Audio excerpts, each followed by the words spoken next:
Assalamualaikum warahmatullahi wabarakatuh.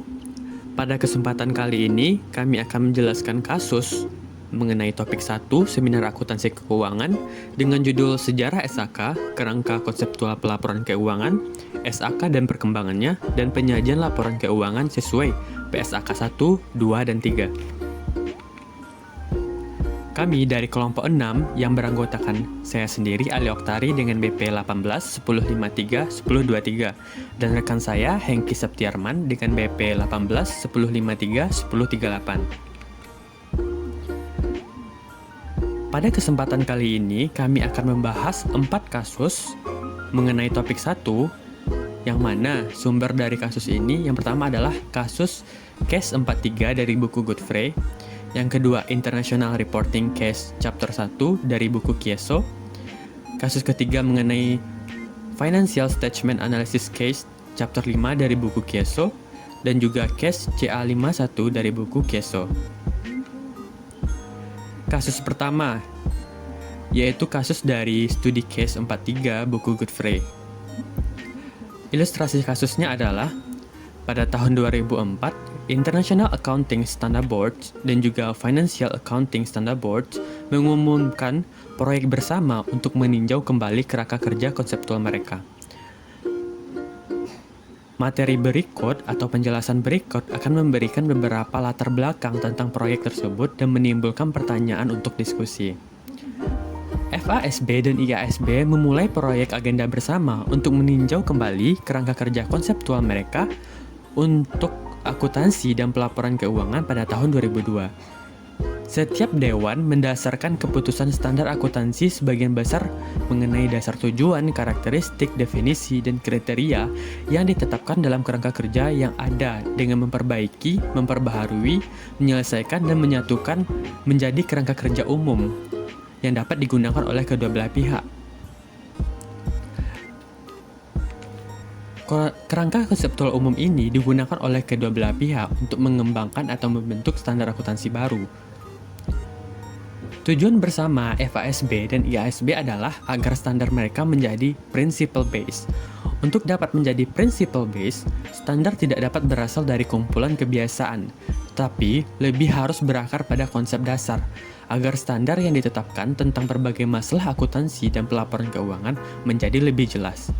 Konsep dasar diperlukan untuk membentuk kerangka kerja yang sehat, komprehensif, dan konsisten secara internal. Tanpa panduan yang diberikan oleh kerangka kerja atau conceptual framework yang telah disepakati, penetapan standar pada akhirnya hanya akan didasarkan pada konsep masing-masing individu yang dikembangkan oleh masing-masing anggota badan penetapan standar tersebut. Misalnya, standar akuntansi yang dikembangkan oleh FASB itu didasarkan pada opini dari anggota FASB saja. Begitupun dengan IASB, sehingga tidak ada konsep dasar yang mendasarinya. Standar yang dibentuk berdasarkan pada kerangka kerja konseptual dari opini masing-masing anggota IASB atau FASB tadi akan menimbulkan masalah spesifik dalam standar akuntansi. Kemudian masing-masing dari anggota dari dewan ini akan terus berganti dari waktu ke waktu. Hal ini juga akan menyebabkan kerangka kerja konseptual tadi juga berubah. Akibatnya, IASB dan FASB dapat mencapai kesimpulan yang sangat berbeda tentang masalah yang sama atau bahkan identik dari tahun-tahun sebelumnya. Dengan standar yang tidak konsisten satu sama lain dan keputusan masalah yang tidak konsisten, maka standar tidak dapat menjadi pedoman di masa yang akan datang. Kekhawatiran itu bukan hanya hipotesis belaka. Kesulitan substansial dalam mencapai kesepakatan dalam proyek penetapan standar adalah alasan utama yang membuat anggota FASB memutuskan untuk mencurahkan upaya substansial mereka untuk mengembangkan kerangka kerja konseptual. Kerangka kerja IASB dimaksudkan tidak hanya untuk membantu dan mengembangkan standar, tetapi juga sebagai acuan bagi para penyusun laporan keuangan dalam menerapkan standar pelaporan keuangan internasional dan dalam menangani topik yang belum dikembangkan pada standar nasionalnya. Auditor juga dapat membentuk pendapat tentang laporan keuangan, dan pengguna informasi juga dapat menginterpretasikan informasi yang terkandung dengan laporan keuangan. Tujuan-tujuan IASB ini akan lebih baik lagi jika konsep-konsep yang mendasari standar mereka terdengar komprehensif, konsisten secara internal. Sebaliknya, pernyataan konsep FASB menyatakan bahwa mereka tidak membenarkan perubahan praktik yang ada berdasarkan konsep interpretasi pribadi. Hal tersebut merupakan salah satu dari sejumlah perbedaan antara kedua konsep pihak FASB dan juga IASB. Oleh karena itu, FASB dan IASB memiliki tujuan umum, yaitu untuk menyatukan standar mereka. Dewan telah melaksanakan sejumlah proyek yang bertujuan untuk mencapai konvergensi jangka pendek pada isu-isu spesifik, serta beberapa proyek besar yang sedang dilakukan bersama. Pernyataan konsep FASB saat ini dan kerangka kerja IASB yang berkembang dari tahun 1970-an dan 90-an menjelaskan konsep-konsep yang jauh menuju fondasi yang memadai untuk standar berbasis prinsip. Beberapa konstituen dari kedua belah pihak menerima konsep tersebut, tetapi yang lain tidak. Meskipun konsep saat ini telah membantu IASB dan FASB dalam mengembangkan standar akuntansi, namun tidak akan dapat mewujudkan sepenuhnya tujuan mereka mengeluarkan seperangkat standar berbasis prinsip jika standar tersebut masih didasarkan pada pernyataan konsep FASB dan kerangka kerja IASB masing-masing dari kedua dewan ini. Itu dikarenakan masing-masing kedua belah pihak masih perlu adanya perbaikan, pembaharuan, penyelesaian, dan juga penyatuan dari konsep masing-masing pihak. Rencana pendekatan dalam proyek bersama akan mengidentifikasi masalah-masalah sulit yang tampaknya muncul berulang kali dalam berbagai proyek penetapan standar. Artinya fokus kedua belah pihak saat ini lebih mengenai isu-isu yang melintasi sejumlah proyek yang memiliki perbedaan, karena tidak mungkin juga untuk mengatasi masalah lintas sektoral secara komprehensif hanya dalam konteks satu proyek yang berbentuk standar. Namun proyek kerangka kerja konseptual menyediakan cara yang lebih baik untuk mempertimbangkan masalah itu dalam model implikasinya yang lebih luas. Dengan demikian, kerangka kerja konseptual hasil dari kesepakatan FASB dan IASB ini dapat membantu kedua dewan tersebut dalam mengembangkan pedoman standar akuntansi. Nah, pertanyaan dari kasus ini adalah, yang pertama, jelaskan mengapa standar berbasis prinsip itu memerlukan kerangka kerja konseptual. Yang kedua, mengapa IASB dan FASB penting dalam berbagi kerangka kerja konseptual yang umum.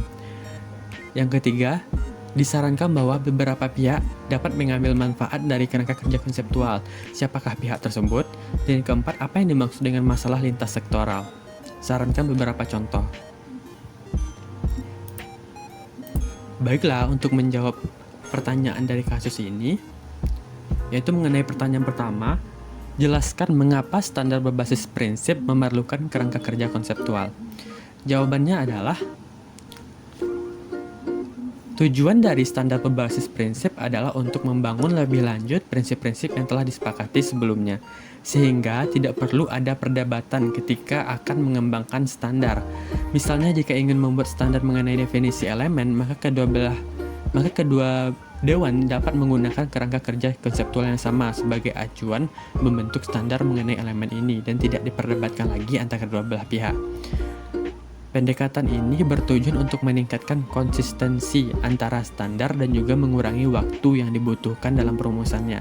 Standar berbasis prinsip bergantung pada keberadaan prinsip yang mendasari penggunaannya, sehingga aturan rinci sebagai acuan pembuatan standar tidak ada lagi atau tidak perlu lagi digunakan. Kerangka konseptual. Oleh karena itu, mengapa pihak IASB dan FASB memerlukan kerangka kerja konseptual? Jawabannya adalah karena kerangka konseptual menyediakan sumber prinsip yang dapat digunakan dalam membentuk atau mengembangkan standar akuntansi. Misalnya, jika kerangka konseptual memberikan pendekatan mengenai pengukuran, contohnya mengukur aset dan kewajiban pada nilai wajar, maka kerangka konseptual umum tadi akan memberikan prinsip yang dapat diterapkan sebagai acuan dalam membentuk standar mengenai aset dan kewajiban tadi. Adanya prinsip akan mempermudah dan mempercepat pengembangan standar. Pertanyaan kedua adalah mengapa IASB dan FASB penting dalam berbagi kerangka kerja konseptual yang umum. Sebuah studi oleh Securities and Exchange Commission telah merekomendasikan bahwa standar Amerika Serikat yang dikembangkan oleh FASB lebih berdasarkan kepada prinsip. Oleh karena itu, pekerjaan tambahan Dewan hanya berupa membentuk prinsip-prinsip berupa kerangka kerja konseptual yang mendasari standar berbasis prinsip yang telah diciptakan tadi. Disebabkan oleh standar berbasis prinsip memerlukan kerangka kerja konseptual dan standar berbasis prinsip tidak mungkin hanya berasal dari kumpulan kebiasaan saja, tapi harus lebih berasal kepada konsep dasar. Agar standar tentang berbagai masalah akuntansi dan pelaporan keuangan dapat juga menjadi jelas, konsep dasar perlu membentuk kerangka kerja. Oleh karena itu, perlu membentuk kerangka kerja yang sehat, komprehensif, konsisten secara internal. Oleh karena itu, IASB dan FASB penting berbagi kerangka kerja konseptual yang umum. Dengan demikian, proyek konvergensi antara IASB dan FASB tadi akan menghasilkan jawaban atas kebutuhan untuk menyatukan kerangka kerja konseptual antara kedua badan ini.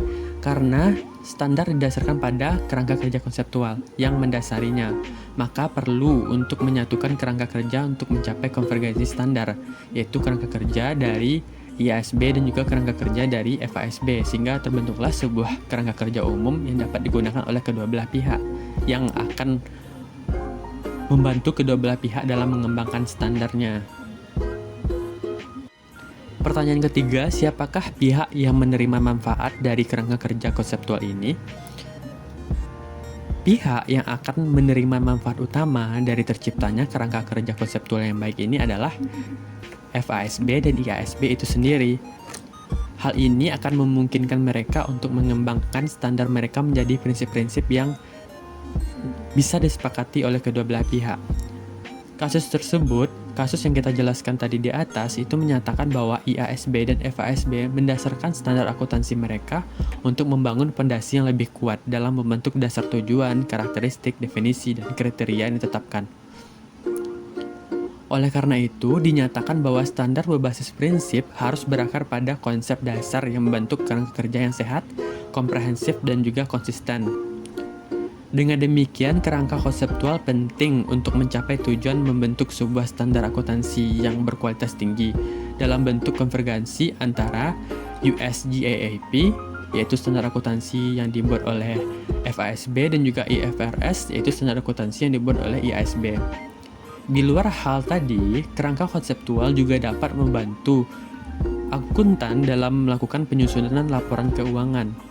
Kerangka konseptual dapat memberikan panduan dalam kaitannya dengan interpretasi laporan keuangan yang dilakukan oleh akuntan. Yang kedua, auditor juga dapat memperoleh manfaat dalam bentuk pedoman dalam rangka membentuk opini. Terakhir, kerangka ini juga akan dapat membantu para pengguna laporan keuangan dalam menafsirkan informasi keuangan yang diberikan oleh perusahaan. Yang keempat, apa yang dimaksud dengan masalah lintas sektoral dan apa contohnya? Masalah lintas sektoral atau cross-cutting issue merupakan masalah yang tergolong umum yang berdampak pada lebih dari satu bidang. Contohnya secara umum mengenai kesejahteraan suatu negara, tentu akan dipengaruhi oleh beberapa bidang yang saling berkaitan. Contohnya, bidang dalam pemerintahan, HAM, kelestarian lingkungan, kesehatan, dan lain-lain yang saling berkolaborasi membentuk sebuah masalah lintas sektoral. Dalam dunia akuntansi sendiri, masalah lintas sektoral adalah masalah yang berhubungan dengan lebih dari satu standar.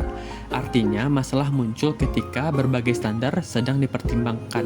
Contohnya adalah mendefinisikan dan mengkriteriakan pengakuan untuk aset, kewajiban, dan ekuitas. Masalah pengakuan pendapatan instrumen keuangan juga merupakan contoh lain dari masalah lintas sektoral dalam bidang akuntansi. Nah, area permasalahan utama dari lintas sektoral dalam dunia akuntansi adalah pengukuran. Misalnya, pembuatan standar belum menemukan cara yang jelas untuk memutuskan kapan mengukur item dengan biaya historis, dan kapan nilai wajar atau nilai pasar harus digunakan. Itu merupakan contoh masalah lintas sektoral dalam dunia akuntansi.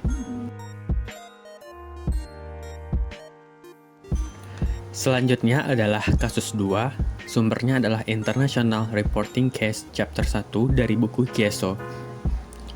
Komentar berikut dibuat pada saat pelaksanaan konferensi tahunan Financial Executive Institute atau FEI.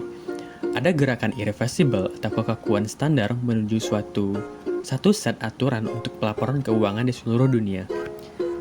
Yang pertama, terjadi kebingungan yang disebabkan oleh perusahaan internasional yang mengumumkan hasil informasi keuangan yang berbeda tergantung pada standar akuntansi di negara tersebut.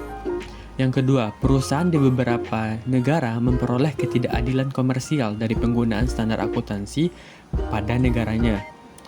Yang ketiga, terjadi kerumitan dalam menegosiasikan pengaturan komersial untuk usaha joint venture internasional yang disebabkan oleh persyaratan akuntansi yang berbeda-beda pada masing-masing negara anggota dari joint venture tadi.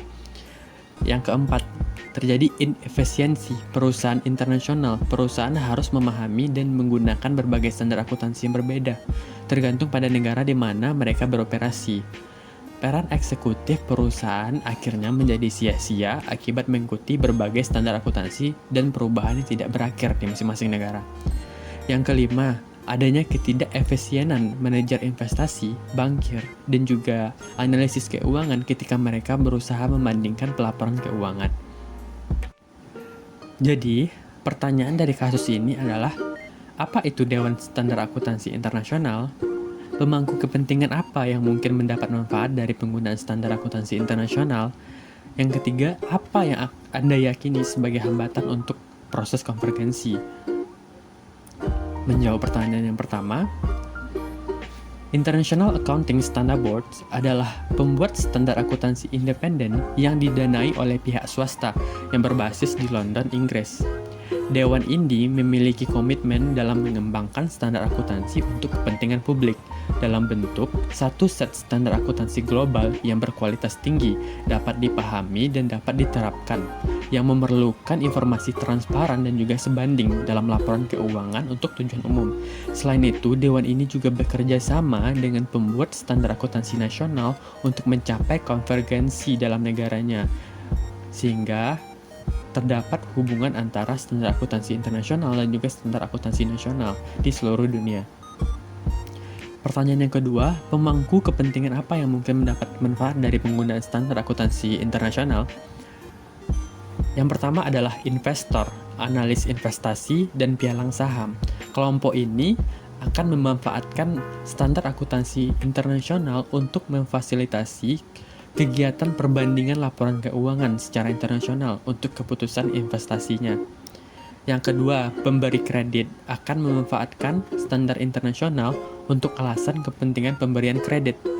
Yang ketiga, perusahaan multinasional memanfaatkan standar akuntansi internasional sebagai penyusun, investor, penilai produk, atau juga sebagai staf, dan juga sebagai alat bagi perusahaan untuk memasuki pasar modal internasional. Nah, tidak hanya perusahaan multinasional, hal ini juga berlaku untuk perusahaan yang bukan multinasional. Yang keempat tentunya adalah pemerintah. Sebagai pemungut pajak dan juga tuan rumah perusahaan multinasional beroperasi, pemerintah juga akan tertarik dalam regulasi pasar sekuritas dan pembuatan aturan pemerintah atau non-pemerintah yang berkaitan dengan keberadaan perusahaan di negaranya. Maka dari itu, pemerintah akan menjadikan standar akuntansi internasional sebagai acuan pembuatan peraturan tersebut. Pertanyaan yang terakhir, apa yang Anda yakini sebagai hambatan utama untuk konvergensi? Nah, menurut kelompok kami, argumen mendasar atau pendapat yang mendasar terhadap permasalahan konvergensi adalah apabila terjadi perbedaan antara standar internasional dan standar nasional pada suatu negara. Namun, perbedaan tersebut muncul dikarenakan memang akibat dari keadaan ekonomi, sosial, hukum, dan kondisi lingkungan dari negara tersebut tidak mendukung untuk mengikuti standar internasional. maka konvergensi bisa dibilang tidak dapat dibenarkan atau tidak bisa diterapkan di negara tersebut. Akuntansi yang berbeda telah tumbuh dalam melayani kebutuhan yang berbeda dari penggunanya yang berbeda juga. Ini mungkin menunjukkan bahwa praktik akuntansi yang ada adalah benar untuk negara tersebut, dan konvergensi dari IFRS sebagai hasil standar akuntansi IASB atau standar akuntansi internasional lainnya tidak bisa dipaksakan di negara tersebut, hanya karena untuk menyederhanakan pekerjaan perusahaan multinasional ataupun auditor. Kenapa? Tampaknya hal ini memiliki kekuatan, terutama untuk perusahaan kecil tanpa aktivitas multinasional yang signifikan. Maka standar internasional mungkin tidak akan terlalu efektif bagi perusahaan level tersebut apabila masih dipaksakan untuk diterapkan di negaranya. Oleh karena itu, menurut kami, hambatan dalam proses konvergensi adalah yang paling jelas adalah mengukur perbedaan secara mendalam antara praktik akuntansi nasional dan juga praktik akuntansi internasional. Perbedaan-perbedaan ini mungkin sudah tumbuh lebih dari beratus-ratus tahun yang dari dulu sekali. Perbedaan mungkin sudah ada sejak dulu sekali, bahkan sebelum peraturan internasional mengenai praktik akuntansi ada. Dengan demikian, perbedaannya lebih bersifat struktural sekarang. Dan untuk mengubah struktur tersebut dalam struktur akuntansi suatu negara, maka dibutuhkanlah tindakan revolusioner untuk mengubah akar perbedaan praktik itu, sehingga mengkonvergensikannya dengan standar internasional itu mungkin bisa terjadi. Baiklah, materi selanjutnya, kasus 3, akan dijelaskan oleh rekan saya, Hengki Septiarman. Terima kasih.